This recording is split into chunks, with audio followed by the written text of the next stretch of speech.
Precisamente para abordar qué es el duelo, cuáles son los diferentes tipos y el tratamiento que debemos seguir, recibimos aquí en plató a Natalia Briongos. ¿Qué tal? Muy buenas tardes. Buenas tardes.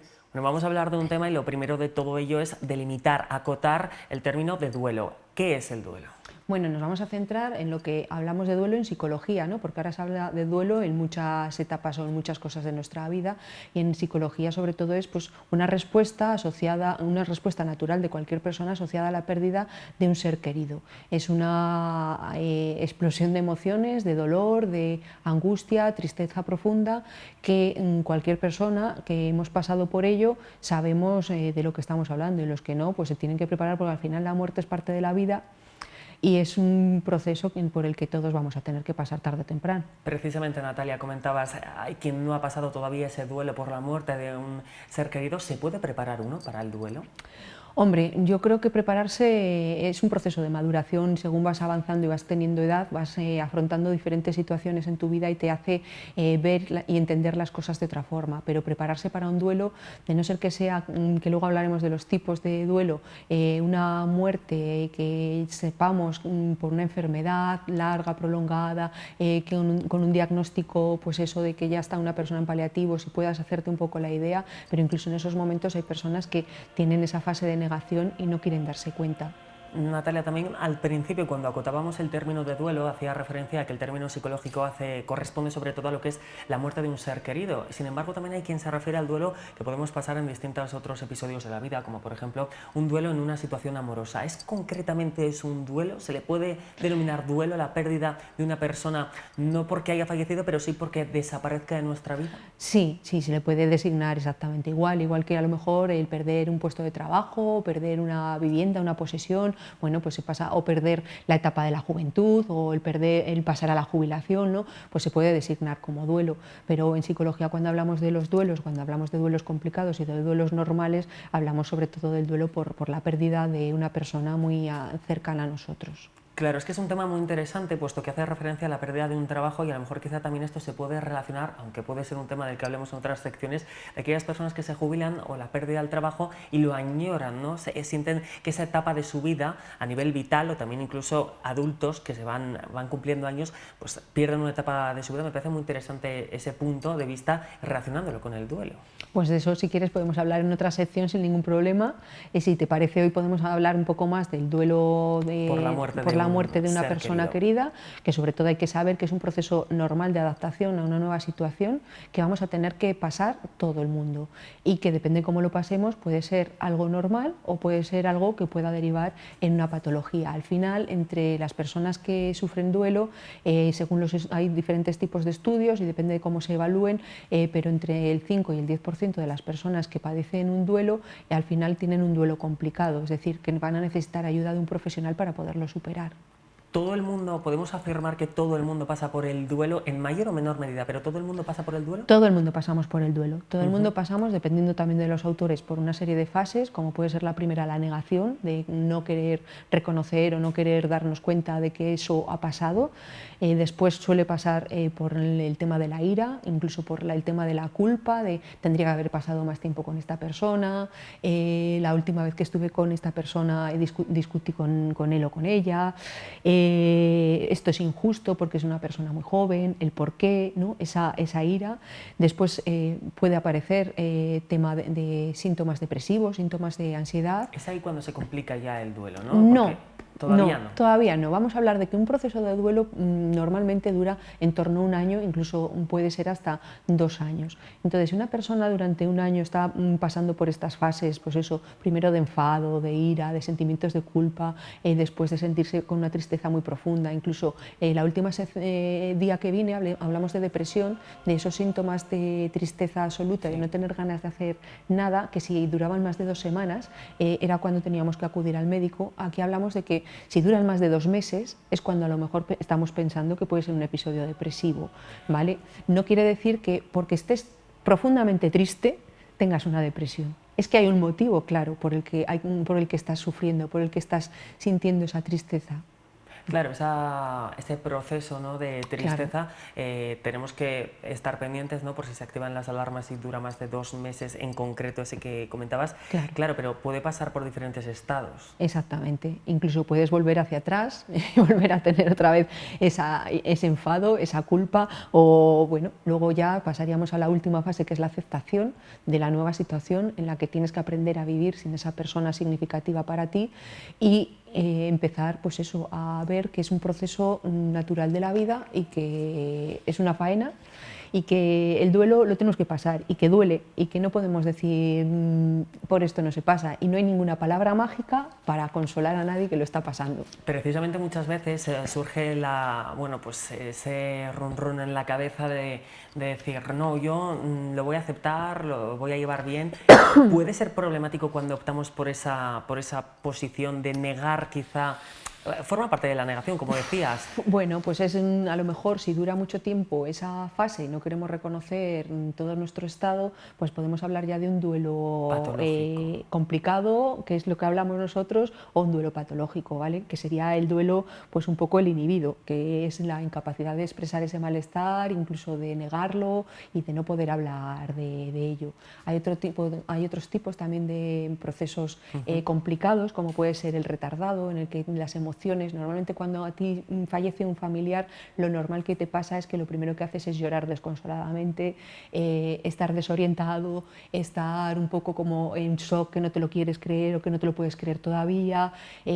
Todas esas sensaciones son las normales. Según van pasando los días, pues se van sintiendo otras cosas, ¿no? Pero en este duelo, como es el retrasado, pues eso, incluso 3, 4 semanas, meses después, es cuando aparecen esos síntomas, pero incluso por circunstancias ajenas a lo que es la muerte, sino otro estresor que lo provoca, ¿vale? Después, por ejemplo, puede haber otro tipo de duelo, como es el ausente, que es cuando no se produce ninguna reacción emocional, O ¿vale? sea, eso también lo llamamos duelo, ¿no? Esto También, también va en la línea de lo que comentábamos sí, antes, de que nadie está exento es al duelo como con la pérdida de un Es ser como si la querido. persona no se viera afectada, como si eso no hubiera pasado, que no hubiera ningún problema en su vida, a pesar de que haya fallecido su madre, su padre, su pareja, su hijo, su hija. Claro que en esa circunstancia, ese tipo de duelo, el ausente, ¿cómo vas pasando de una fase a otra? Quiero decir, Pues hasta que la persona no rompe a hablar de sus emociones es complicado. Los de alrededor pueden ayudar, que luego podemos hablar un eso poquito de es, las pautas que podemos tener las personas que no sois expertos en psicología, qué podemos hacer para ayudar a la desde luego. persona a pasar ese duelo, ¿vale? Y luego hay otro duelo que es el crónico, por ejemplo, que se caracteriza por tener unos síntomas de ansiedad y depresión y con una profunda tristeza durante meses, incluso años, ¿vale? O, por ejemplo, otro tipo de duelo que puede ser el desautorizado, porque hay personas que a lo mejor tienen una relación amorosa, un amante, que no lo sabe nadie, que se ha muerto y que no ha podido a lo mejor Despedirse a ni lo mejor de esa despedirse ni persona. expresarlo, porque los de alrededor no saben que tenían esa relación. O incluso desautorizado porque pasa un año y ya no permitimos a las personas que sigan expresando, nos enfadamos con ellos porque no, ya deja de hablar de eso, ya ha pasado, ya Es tenemos que verdad, hacer quizá nuestra cuando vida. alguien está en duelo, entra en bucle, ¿no? Claro. Quizá el entorno no sabe ayudar de la forma correcta y precisamente por ello te quiero preguntar cómo puede ayudar el entorno a una persona a la que le está afectando el duelo. Bueno, lo primero que tenemos que pensar es que si queremos realmente ayudar, tenemos que pensar qué barreras tenemos nosotros en cuanto a la muerte, ¿no? Porque las barreras las ponemos nosotros por nuestros miedos de no saber qué decir, de no saber cómo afrontarla, de no saber. Además es un tema que muchas veces puede ser tabú, no sabes si Exactamente, tratarlo. exactamente. Y otra de las cosas que hay que saber es que el dolor va a estar presente, que es que no hay ni una palabra mágica, ni hay nada que sea, pues eso, que le digas esto y ya la persona se encuentre bien o se dé cuenta, ¿no? Lo que tenemos que hacer es estar dispuestos a escuchar, permitir que la persona hable de su dolor y no decirle, no, ya no hables de ese tema, que exprese sus sentimientos, ya sean de enfado, ya sean de tristeza, ya sean de culpa. Es que es una cosa normal, o sea, todos estos sentimientos y sobre todo hacerle ver a la persona que todo lo que está pasando es normal, que es que cuando se muere alguien cercano a ti, un amigo, porque además el parentesco no tiene nada que ver, o sea, También es importante ese ¿vale? detalle. El parentesco no tiene nada que ver, tiene que ver las vivencias que tienes tú con la persona y lo cercano que te sientes a esa persona. Da igual, a lo mejor tú tienes una muy buena relación con tu madre y es la peor muerte que puedes imaginar, o la de un hijo, pero a lo mejor puede ser que no sea así la relación, que no sea buena y que sea de un amigo y que para ti sea la mayor pérdida que puedas tener en estos momentos de tu vida, ¿no? Y bueno, pues es algo normal. También tenemos que estar abiertos a compartir, ¿no? A compartir incluso nuestras propias experiencias de duelo. Nosotros, por ejemplo, en la asociación hemos hecho un par de death cafés, que son cafés en torno a la muerte. Dentro de unos días vamos a tener también otro, en el que nos juntamos los profesionales, las personas usuarias, pues dependiendo del death café como lo queramos enfocar, para hablar sobre la muerte, sobre las experiencias Qué sobre la interesante. muerte. ¿Cada cuánto lo lleváis a cabo? Lo hacemos de vez en cuando. ¿De forma Un periódica? poco cuando no es que tengamos cada 3 meses hacemos, sino que... ¿Y a quién va dirigido? Esta vez es un café cerrado que va a ser para usuarios de la propia entidad y profesionales de la entidad. Entonces, bueno, pues nos juntamos y hablamos de las diferentes experiencias sobre eso. Entonces, estar dispuestos a hablar sobre ello y a dejar expresarse a la gente es lo mejor que puedes hacer. Y si muchas veces a lo mejor no sabemos lo que decir, qué mejor que acompañar en silencio. Exactamente, porque hay muchas veces en las que, por ejemplo, tenemos el caso cercano de alguien al que dices, me da cosa decirlo, ya sea porque sea la muerte un tema tabú o porque no me veo tampoco en las circunstancias de darle un consejo. Es quizá lo que es la compañía, ¿no? El mostrar que estás. El ofrecernos, el llámame cuando quieras, si necesitas hablar, hablamos, si no necesitas hablar y necesitas simplemente pasear.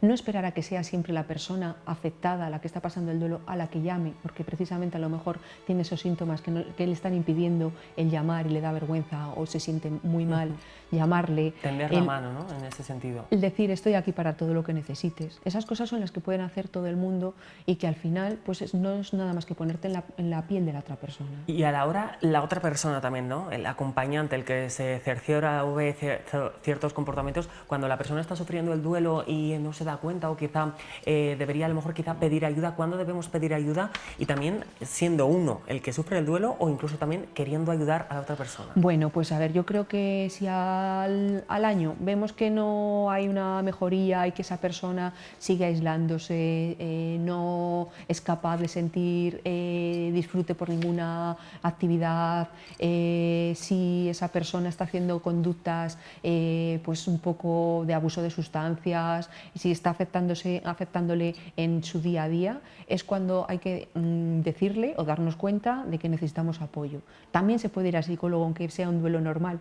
O sea, hay personas que van al psicólogo aunque están pasando su duelo normal porque necesitan hablar con otra persona simplemente y expresar sus sentimientos sin ser juzgados. Entonces, pero pedir ayuda sobre todo eso, a partir de que vemos que la persona le está afectando tanto en su vida que no puede desarrollar una vida normal, le afecta en el trabajo, le afecta en sus relaciones con los demás. ¿Dejar parcelas también para el duelo en la vida es sano? Supongo que entiendo que, quiero decir, al final, cuando uno ha vivido una muerte accidental, traumática o del tipo que sea, la pérdida de un ser querido en sí, cuando lo vive entiendo que todo su día a día gira en torno a ese episodio traumático y poco a poco van llenando la vida de otro tipo de cosas. ¿Mantener ese duelo, aunque sea en parcelas cada vez más pequeñas, es positivo, es negativo?